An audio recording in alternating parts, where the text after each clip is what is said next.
So, this is our new fighter, Byleth. Sadly, they're lacking in mobility. It's maybe a bit better than Robin's, but that's about all you can say for them. Throws are not their strong point either. Their grab lacks range. But actually, you could say that they're distance demon.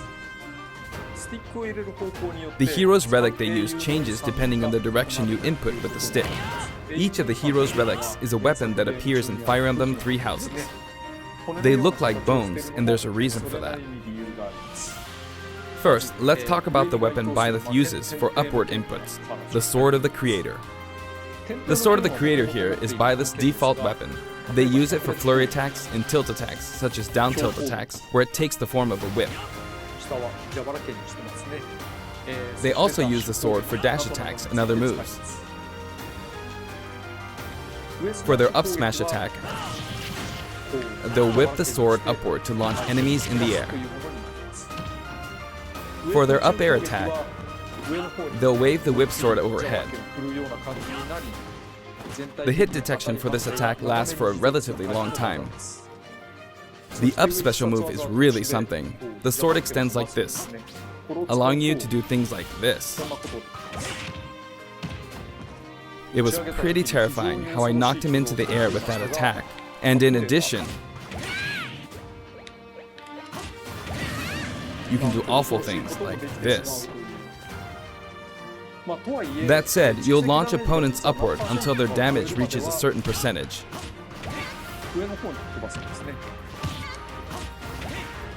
Exceed that percentage and you'll need to be careful. You may find it helpful to mid-air dodge. I've already shown this, but you can also use it to latch onto edges. So that's the up special. Now for the sideways inputs. This is Erdvar, the same name as the weapon from Celtic mythology. First, we'll go through the forward and back air attacks. As you can see, they have a long reach, like so. Marth's air attack keeps opponents in check too, right? If Byleth does the same thing, you'd win out, so you should be able to beat it. Next, the side smash attack. This also has a long range. It'll connect even from here.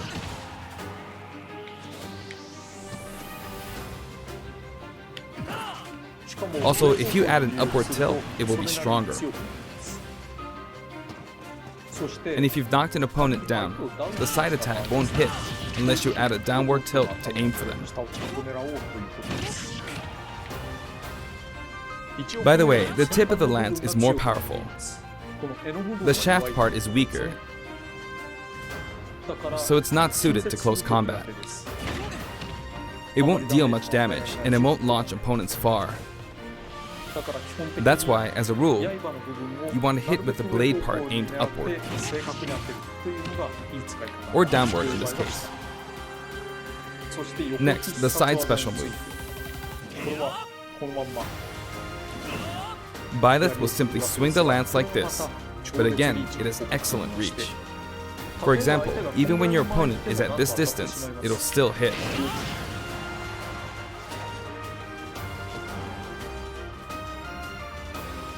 Actually, you can do a smash attack to charge forward a little, like this.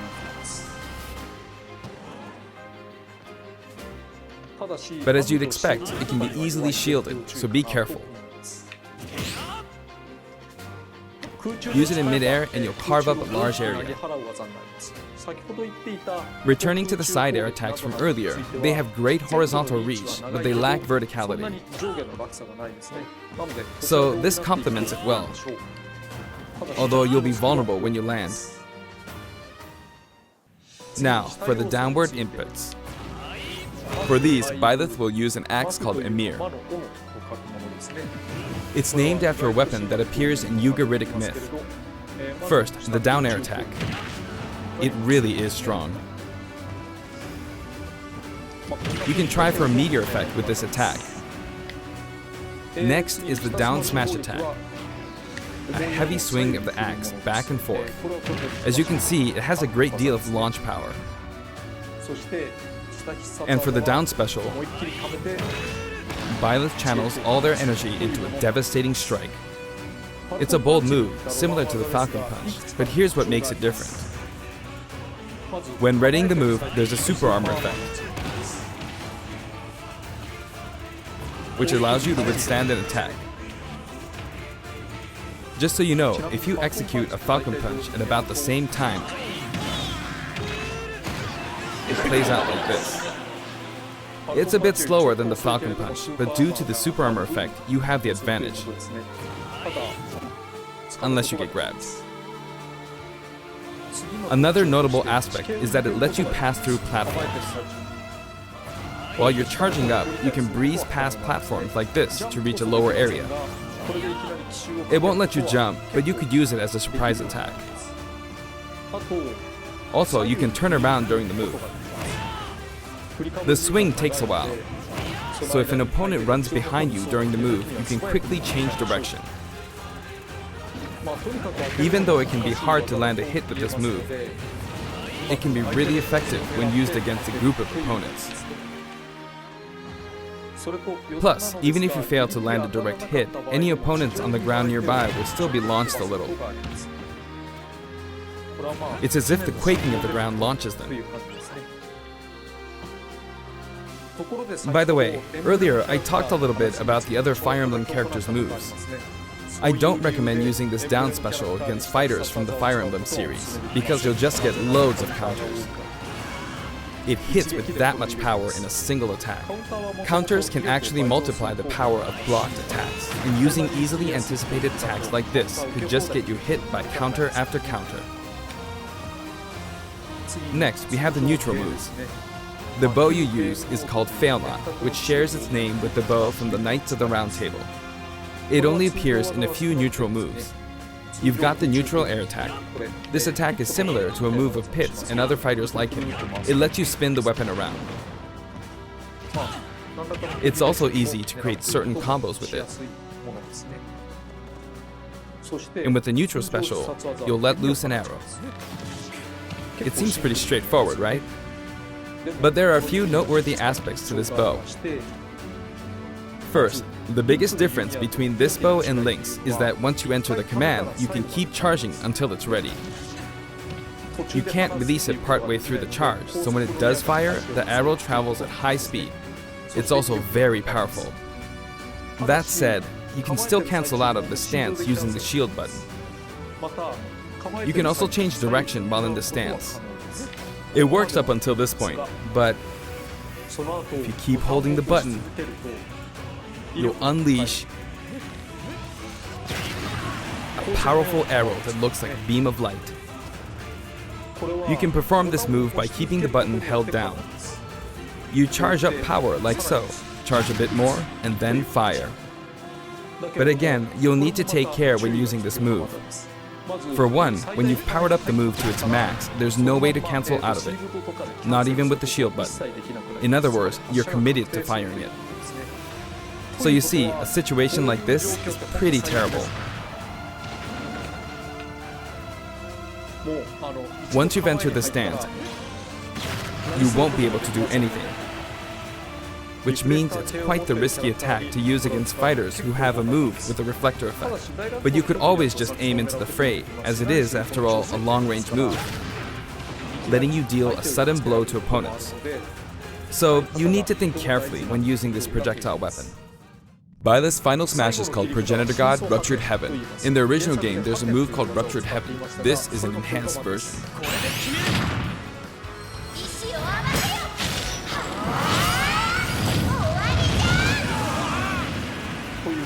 As you can see, you team up with the mysterious Sothis and launch an attack together.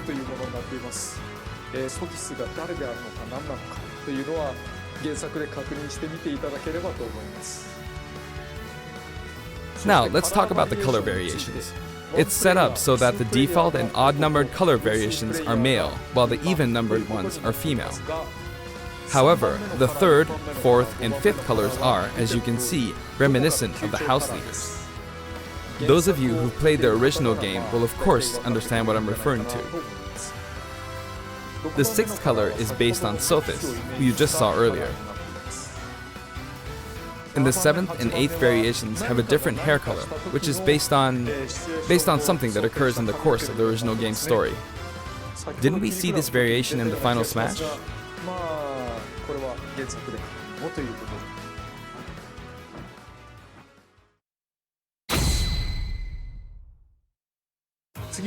Next, I'll introduce the stage. For this one, we of course tried to recreate the place where you spend most of the game, Garreg Mach Monastery. This is how Garreg Mach Monastery is laid out in the original game. From these, we chose to have it cycle through the marketplace, reception hall, bridge, and cathedral all in one stage. It's the type of stage that rotates through different areas, such as these 4. Let me introduce each of the guests that appear in these 4 areas. The first area is the marketplace. I think this is where a lot of people come to do their shopping. The guests that appear here are students of the Blue Lion's house, Dimitri, Dedu, and Ingrid. Not Dimitri, Dudu, or Ingrid. Their names are a bit difficult to say. They're largely from the Holy Kingdom of Fargus. Since it's a kingdom, that means they have a monarchy. For that reason, I guess you could say Dimitri's the future king. He had quite a difficult life and may or may not end up with just one eye. He's an unfortunate one, that one. There are vendors on either side. In the original game, these are important booths where you buy all sorts of things, but here you can break them, you see. If you do break them, the stage will expand to the left and right. I wonder where people will buy their supplies now. And in the background, you can see the gatekeeper. You often pass through this area in Fire Emblem 3 houses, and you end up talking to him a lot. Moving through these areas is possible thanks to this mysterious platform. Just when it seems like you've come to a stop, you'll come crashing back down. We've broken through the ceiling and slammed into the building. And the guests in the reception hall are Edelgard, Dorothea, and Petra of the Black Eagles. Take note, it's not spelled Edelgard. They're from the Adressian Empire. And as such, they embrace their military might. Edelgard is one of the characters who is central to the conflict. Depending on the path you take, she'll go through some terrible ordeals. You'll notice there are prominent chandeliers above the stage. It's possible to knock them down. However, Byleth can't actually reach it, even though it's their stage. You can reach it with other fighters, though. So, it's nice if you can work your way up there by getting lucky and being launched up, or perhaps by using another fighter as a stepping stone. There we go, I made it. And you can knock it down. Also, you can break this table. Like so. Just like the sign that reads Furin Kazan in the Suzaku Castle stage, it can break if you launch the opponent into it at close range. Next up, the bridge. The camera rotates 90 degrees, creating this long area. It's very wide indeed.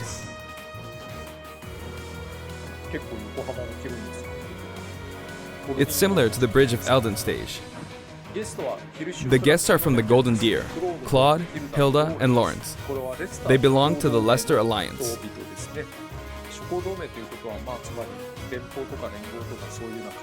Because it's an alliance of many noble families, you could say that they have a wide assortment of members. And Claude is the sharpest of the bunch. Incidentally, both Claude and Hilda are the names of characters that appear in Genealogy of the Holy War, the 4th title in the Fire Emblem series. I guess once you've reached the 17th game and are creating 40 characters for each new entry, you're bound to get a bit of name overlap. The naming process must be tough. Hey, it looks like the Pegasus Knight is busy training. As for the bridge's design, it's just a long pathway, plain and simple. You can expect plenty of blows to be exchanged at the edges of the screen. You could also say it's a place where the fail knot really shines, and in this sense, I think it suits the Golden Deer perfectly.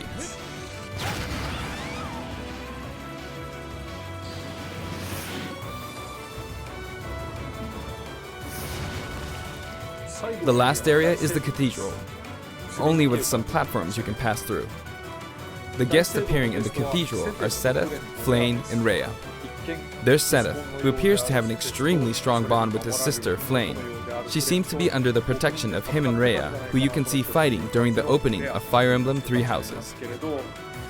All three have character quirks related to their true identities. I feel that Flayn might be saying shush at this point, so I'll leave it at that.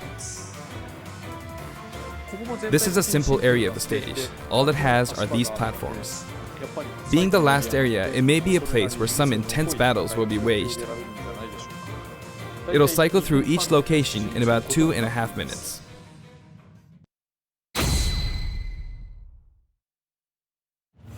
Okay, today we'll have a tag team battle in Squad Strike with the DLC team pitted against Fire Emblem protagonists from throughout the ages.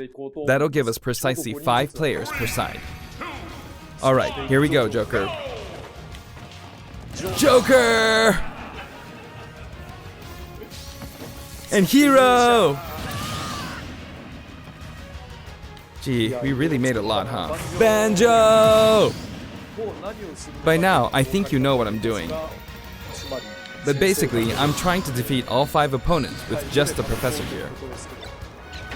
But as expected, it's going to be a pretty tough battle, so I'm using anything I can get my hands on.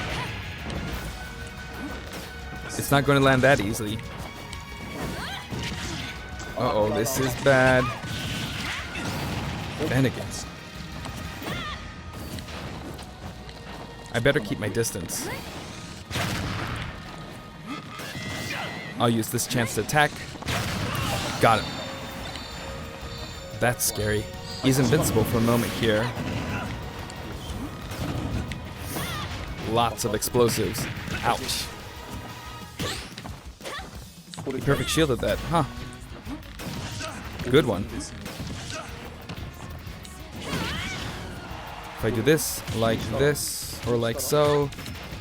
No anti-air, huh? There, the soccer ball connected.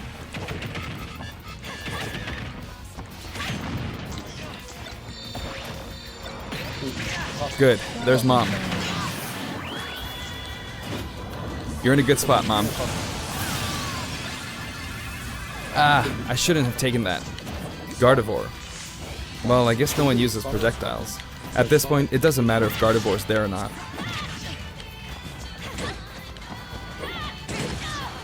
I feel like the enemy might get this smash ball. See? They got it. But I mustn't give up. I can't waste this chance. There's another smash ball. Yes, got it. Now! What are you charging up for?